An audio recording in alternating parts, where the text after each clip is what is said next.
दोस्तों नमस्कार। कैसे हैं आप? उम्मीद है सभी अच्छे होंगे। स्वागत है आप लोगों का मेडाइवल हिस्ट्री की इस लास्ट क्लास में। ये आज हमारी मेडाइवल हिस्ट्री यानी मध्यकालीन भारत की अंतिम क्लास है। इसके बाद हम मॉडर्न हिस्ट्री पढ़ेंगे, ठीक है। मॉडर्न हिस्ट्री पढ़ेंगे और साथ साथ पॉलिटी और ज्योग्राफी चली रही है आपकी, ठीक है। देखो आज का हमारा टॉपिक है मराठा साम्राज्य। मराठा साम्राज्य जिससे बार बार क्वेश्चन पूछे जाते हैं, ठीक है। देखो आपके एनटीपी से, railway group D, railway, RPF, SI, constable, ठीक है। और आपके यूपी पुलिस में भी सब इंस्पेक्टर में पूछा गया है, कांस्टेबल में पूछे गए इनसे क्वेश्चन। और आपके दिल्ली पुलिस में भी क्वेश्चन पूछे जाते हैं और डी ट्रिपल एस में, ठीक है। सभी के लिए उपयोगी क्लास है। देखो मराठा साम्राज्य जो था, इसके जो संस्थापक माने जाते हैं छत्रपति शिवाजी माने जाते हैं। आपने बहुत सुना होगा इनके बारे में, ठीक है। एक क्वेश्चन पूछा गया है ग्रुप डी में एक बार कि मराठा साम्राज्य की भाषा क्या थी, तो क्या थी भाई? मराठी थी। मराठी इसकी भाषा थी, ठीक है। देखो छत्रपति शिवाजी के बारे में जानकारी लेते हैं। देखो 1627 में इनका जन्म हुआ था और 1680 में इनकी मृत्यु हुई थी, ठीक है। इनका जन्म जो है 1627 में शिवनेर के किले में हुआ था। कहां पर हुआ था?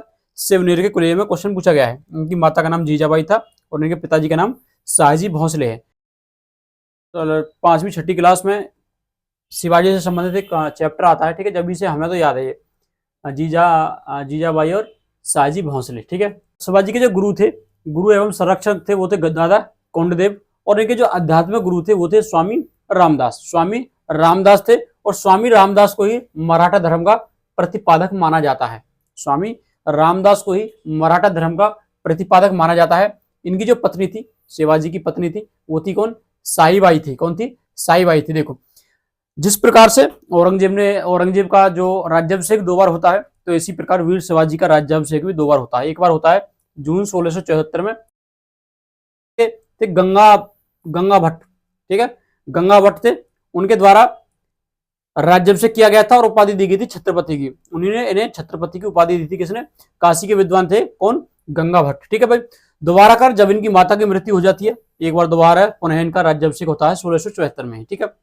देखो इन्होंने वैसे शासन जो संभाला था, अपने शासन जो संभाला था वो 1647 तक संभाला था, लेकिन आपने इन्होंने जो है राज्याभिषेक कब हुआ था? 1674 में हुआ था। ध्यान रखना, कंफ्यूज नहीं होना, ठीक है।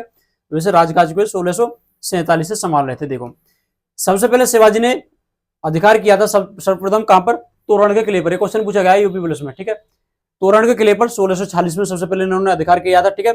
और 1664 में सूरत लूटा था इन्होंने। सूरत को क्वेश्चन पूछा जाता है। सूरत को इन्होंने 2 बार लूटा था, एक बार 1664 में और दूसरी बार 1670 में, ठीक है। सूरत को इन्होंने लूटा था, ठीक है। इनकी जो देखो 2 राजधानी थी। एक राजधानी इनकी रायगढ़ थी, रायगढ़ जो कि 1656 ईस्वी में बनी। और दक्षिण राज्य जो कि दक्षिण राज्य जो थे, दक्षिण के जो क्षेत्र थे इनके जीते हुए, उनकी एक अलग राजधानी थी जिसका नाम था जिंजी। क्या नाम था? जिंजी उसका नाम था, जिंजी, ठीक है भाई। जिंजी उसका नाम था, ठीक है। देखो इन्होंने मुगलों से युद्ध जो किया था सबसे पहले किया था 1657 में, और देखो 1659 में ये हुआ था 1659 वाला सलाहार का युद्ध, जिसमें मुगलों को इन्होंने पराजित किया था। मुगलों को इन्होंने पराजित किया था 1659 के सलाहार के युद्ध में, ठीक है। देखो इन्हें जो है राजा की उपाधि औरंगजेब के द्वारा दी गई थी। औरंगजेब के द्वारा इन्हें दी गई थी, ठीक है। देखो जून 1665 में आमेर के राजा जय सिंह को मुगलों ने भेजा था, क्योंकि 1659 में हार गए थे, ठीक है। मुगलों ने भेजा था और संधि की थी कौन सी? पुरंदर की। देखो पुरंदर की संधि, इन्हें फिर संधि के तहत उसके बाद इन्हें 1666 में जो है मुगल दरबार में बुलाया गया था। शिवाजी को यहीं पर कैद कर लिया मुगल दरबार में, जयपुर भवन में। क्वेश्चन पूछा जाता है कि जयपुर भवन कहां पर स्थित है, तो जयपुर भवन स्थित था भाई कहां पर? आगरा में था, ठीक है जी। लेकिन शिवाजी यहाँ से फलों के टोकरे में, कोई बताता मिठाई के टोकरे में बैठकर यहाँ से फरार हो जाते हैं, ठीक है जी। अच्छा जी, इन्होंने जो है वीर शिवाजी ने अपना जो साम्राज्य है 2 भागों में बांट रखा था, एक स्वराज और एक मूल्य, एक कादिम। मूल्य एक कादिम और एक स्वराज, इन 2 भागों में इन्होंने बांट रखा था पूरा का पूरा अपना साम्राज्य, ठीक है। आगे देखते हैं। देखो इनका जो मंत्रिमंडल है, इनका जो मंत्रिमंडल है उसे नाम दिया गया था अष्टप्रधान। अष्टप्रधान, उसमें 8 जो थे, ठीक है। 8 लोग उसमें शामिल थे, 8 मंत्री शामिल थे, जिसमें पेशवा प्रधानमंत्री होता था और अमात्य होता था वित्त मंत्री। ये दोनों क्वेश्चन इन्हीं से पूछे जाते हैं, अष्टप्रधान से केवल इन्हीं से क्वेश्चन पूछे जाते हैं, ठीक है। इनकी जो कर प्रणाली देख लेते हैं, जो टैक्स जो सिस्टम है वो प्रथा थी कौन सी? रैयतवाड़ी सिस्टम था, ठीक है। अच्छा जी, सर्वाधिक जो कर था वो था कौन सा? चौथ और सरदेशमुखी, जो विजित क्षेत्र का 1/4 था। ये चौथ और सरदेशमुखी उस राज्य पर भी लगाते थे जैसे ये जीत लेते थे, जीत कर छोड़ देते थे कि चौथ और सरदेशमुखी देता चल और तू राज और तू जो है राज्य करता चल। ठीक है, अच्छा देखो, चौथ जो होता था 1/4 होता था, और जो सरदेशमुखी होता था 1/10 होता था। क्वेश्चन पूछा जाता है, ध्यान रखना। ठीक है जी, इनका जो राज्य था, शिवाजी का जो राज्य था पूरा, वो 16 प्रांतों में बटा हुआ था। 16 प्रांतों में बटा हुआ था कर प्रणाली के लिए। ठीक है भाई, अच्छा इनके युद्ध देख लेते हैं। ये जो युद्ध के विशेषज्ञ थे वीर शिवाजी, वो गुरिल्ला पद्धति के विशेषज्ञ थे। क्वेश्चन पूछा जाता है, ठीक है ना, गुरिल्ला पद्धति के विशेषज्ञ थे। ठीक है, इनका जो लड़ाकू जहाज था, वीर शिवाजी का जो लड़ाकू जहाज था, उसे मचुआ कहा गया है। क्या कहा गया? मचुआ। ठीक है जी, इनका जो अंतिम अभियान था वो था कर्नाटक के विरुद्ध। ठीक है, इनकी जो मृत्यु है 1680 में हो जाती है। अब मृत्यु हो गई तो उसके बाद उत्तराधिकारी के लिए देखो, उत्तराधिकारी के लिए आपस में लड़ाई होने लगी। ठीक है, उत्तराधिकारी जो है, उत्तराधिकारी कौन बनता? संभाजी बनता। कौन बनता? संभाजी बनता। लेकिन संभाजी ने क्या है, औरंगजेब के पुत्र अकबर द्वितीय को शरण दी थी। इस वजह से संभाजी की जो हत्या औरंगजेब के द्वारा 1689 में कर दी गई थी। ठीक है, बहादुरगढ़ में। ठीक है जी, और इनके संभाजी के पुत्र को, जिसका नाम था साहूजी, उसे कैद कर लिया गया था। शिवाजी के बाद जो गद्दी पर कौन बैठा था? राजा राम बैठा था। कौन बैठा था? राजा राम बैठा था। और इसने क्या है, मंत्रिमंडल में एक और 9वां पद जोड़ दिया था। ठीक है, 9वां पद जोड़ दिया था, जिसे नाम दिया था प्रतिनिधि। प्रतिनिधि नाम दिया था। ठीक है जी, 1689 में। देखो, उसके बाद उत्तराधिकारी की बात करें। उत्तराधिकारी की बात करें, राजा राम का पुत्र उत्तराधिकारी बनता है शिवाजी द्वितीय। शिवाजी द्वितीय, इसी की मां थी ताराबाई। ताराबाई, इसने ताराबाई ने अपने संरक्षण में लेकर अपने पुत्र शिवाजी द्वितीय को शासक बनाया, यानी गद्दी पर बैठाया। ठीक है जी, 1707 में एक युद्ध होता है, खेड़ा का युद्ध।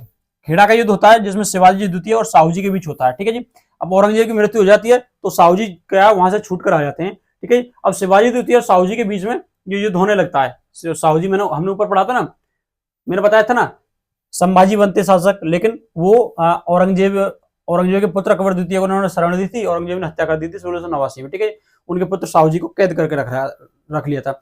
वहीं पर उतने ही क्या है, 1607 में ही मृत्यु हो जाती है किसकी? 1707 में मृत्यु हो जाती है औरंगजेब की। यहां से छूटकर साहूजी अपनी गद्दी के लिए लड़ाई लड़ते हैं। ठीक है, किससे? शिवाजी द्वितीय से। ठीक है जी, इसमें ये जीत होती है साहूजी की जीत होती है, और राज्याभिषेक होता है इनका 1708 में। ठीक है, सतारा में। क्वेश्चन पूछा जाता है साहूजी का कहां होता है? राज्याभिषेक सतारा में होता है। आगे देखते हैं साहूजी के बारे में। साहूजी के बारे में देखेंगे। देखो, साहूजी के जो पेशवा थे बालाजी विश्वनाथ थे। ठीक है जी, और इन्हीं के समय से, बालाजी विश्वनाथ के समय से ये पद वंशानुगत हो गया, पैतृक ये पद हो जाता है। ठीक है जी, अच्छा जी, मृत्यु हो जाती है, पेशवा की मृत्यु हो जाती है बालाजी विश्वनाथ की। उसके बाद उनके जो पुत्र हैं बाजीराव प्रथम जो है वो पेशवा बनते हैं। ठीक है जी, ये विशेषज्ञ थे गुरिल्ला युद्ध के, ये भी विशेषज्ञ थे गुरिल्ला युद्ध के। ठीक है जी, इन्होंने क्या है, मराठा राज्य के द्वितीय संस्थापक थे। मतलब इन्होंने मराठा राज्य जो बाजीराव प्रथम ने इतना ज्यादा विस्तार किया था, तो इस वजह से इन्हें मराठा राज्य के द्वितीय संस्थापक कहा गया है। ठीक है जी, इनका बाजीराव प्रथम का एक अन्य नाम था लड़ाकू पेशवा, इन्हें लड़ाकू पेशवा के नाम से भी जाना जाता है। ठीक है, साहू जी ने बाजीराव प्रथम के लिए कहा था कि ये योग्य पिता का योग्य पुत्र है। क्वेश्चन ये पूछा जाता है, तो बाजीराव प्रथम के लिए कहा था योग्य पिता का योग्य पुत्र है। ठीक है जी, देखो बाजीराव प्रथम पेशवा थे, ये पहले पेशवा थे। कौन? बाजीराव प्रथम, जिन्होंने दिल्ली पर आक्रमण किया 1737 में, इन्होंने दिल्ली पर आक्रमण किया। क्वेश्चन पूछा जाता है कि दिल्ली पर आक्रमण करने वाले पहले पेशवा कौन थे? कौन थे? बाजीराव प्रथम थे। ठीक है जी, अच्छा आगे देखते। देखो, बाजीराव प्रथम की मृत्यु हो जाती है 1740 में।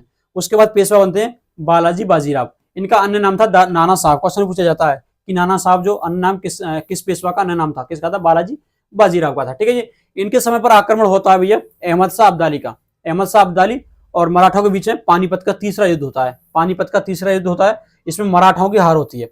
मराठाओं की हार होती है तो इससे जो है ये बालाजी बाजीराव जो है ये आत्महत्या कर लेते हैं। इस हार को झेल नहीं पाते और ये आत्महत्या कर लेते हैं। ठीक है जी, अब पेशवा बनता है इनका पुत्र जो है, इनका पुत्र बनता है माधव नारायण प्रथम 1761 में। पानीपत का युद्ध तभी हुआ था, तो माधव नारायण प्रथम जो है पेशवा बनता है। भैया कौन बनता है? माधव नारायण प्रथम 1761 में पेशवा बनता है। इसने क्या किया था? मुगल बादशाह शाह आलम द्वितीय को इन्होंने पुनः दिल्ली की गद्दी पर बैठाया था। किसने? माधव नारायण प्रथम ने। इन्होंने क्या किया था? ईस्ट इंडिया कंपनी से युद्ध कर शाह आलम द्वितीय को उनकी गद्दी वापस दिलवाई और अपना पेंशन भोगी बना लिया था। ये मराठाओं का पेंशन भोगी बन गया था। अब तक किसका था? ईस्ट इंडिया कंपनी का पेंशन भोगी था, लेकिन बाजिया जो आपके माधव नारायण प्रथम है, इन्होंने ईस्ट इंडिया कंपनी से छुड़ाकर मराठाओं का यानी खुद का पेंशन भोगी बना लिया था मुगलों को। ठीक है भाई, अच्छा देखो समय ऐसे ही बदलता है। कहां अब तक मुगलों का पूरा जो आधिपत्य था, अब मुगल खुद जो है पेंशन भोगी बन गए। अब देखो माधव नारायण प्रथम की जो मृत्यु हो जाती है, ठीक है, उसके बाद जो पेशवा बनता है उनका भाई, माधव नारायण प्रथम का भाई बनता है नारायण राव। नारायण राव 1772 में जो पेशवा बनता है, ठीक है। और इनकी जो हत्या, नारायण राव की हत्या जो है, नारायण राव की जो हत्या है उनके चाचा रघुनाथ राव कर देते हैं, रघुनाथ राव कर देते हैं और पेशवा बनाते हैं पुत्र माधव नारायण द्वितीय को। किसे? माधव नारायण द्वितीय को 1774 में पेशवा बनाते हैं। अब इसकी अल्पायु थी जो माधव नारायण द्वितीय की, ठीक है। इसके कारण जो है इस राज्य की जो देखभाल तो वो करते थे 12 भाई, 12 भाइयों की एक सभा थी वो करती थी। जिस प्रकार से अष्टप्रधान थे ऐसे ही 12 भाइयों की जो सभा ये गठित कर दी, वो पूरे राजकाज का जो देखभाल उनकी करती थी, ठीक है भाई। अच्छा जी, उसके बाद अंतिम पेशवा बनते हैं बाजीराव द्वितीय। कौन बनते हैं? बाजीराव द्वितीय। बाजीराव द्वितीय जो होते हैं वो अंतिम पेशवा होते हैं, ठीक है जी। पेशवा बने अंग्रेजों की सहायता से, ये जो है अंग्रेजों की सहायता से पेशवा बनते हैं। मराठों के पतन का कारण भी यही होते हैं। क्वेश्चन पूछा जाता है कि सर्वाधिक मराठों की पतन का कारण कौन से पेशवा को माना जाता है, तो बाजीराव द्वितीय को माना जाता है, बाजीराव द्वितीय को माना जाता है, ठीक है। इन्होंने क्या है, सहायक संधि स्वीकार की थी और सहायक संधि स्वीकार करने वाले पहले सरदार थे, मराठा सरदार थे, ठीक है भाई। अच्छा, संधि देख लेते हैं। मराठा साम्राज्य से संबंधित संधि पूछ ली जाती है। देखो, पुरंदर की संधि बहुत बार पूछी गई है। 1665 में शिवाजी और जयसिंह के बीच में हुई थी, ठीक है। इसके तहत 23 किले, मैं 13 बता रहा था, 23 किले मुगलों को दिए गए पुरंदर की संधि के तहत। सूरत की संधि होती है 1775 में रघुनाथ राव और ईस्ट इंडिया कंपनी के बीच में। सालबाई की संधि बहुत बार पूछी जाती है, ये 1782 में हुई थी, वाजीराव द्वितीय और ईस्ट इंडिया कंपनी के बीच, ठीक है। वहीं बेसन की संधि होती है 1802 में माधव नारायण द्वितीय और ईस्ट इंडिया कंपनी के बीच में, ठीक है। पेशवा प्रथा यहाँ पर समाप्त कर दी गई और यहाँ से पेंशन लागू कर दी गई, पेंशन लागू कर दी गई थी, ठीक है। किसके समय से? माधव नारायण द्वितीय के समय से। मंदसौर की संधि हुई थी 1818 में, जिसमें होलकर और ईस्ट इंडिया कंपनी के बीच में हुई थी, होलकर और ईस्ट इंडिया कंपनी के बीच में हुई थी।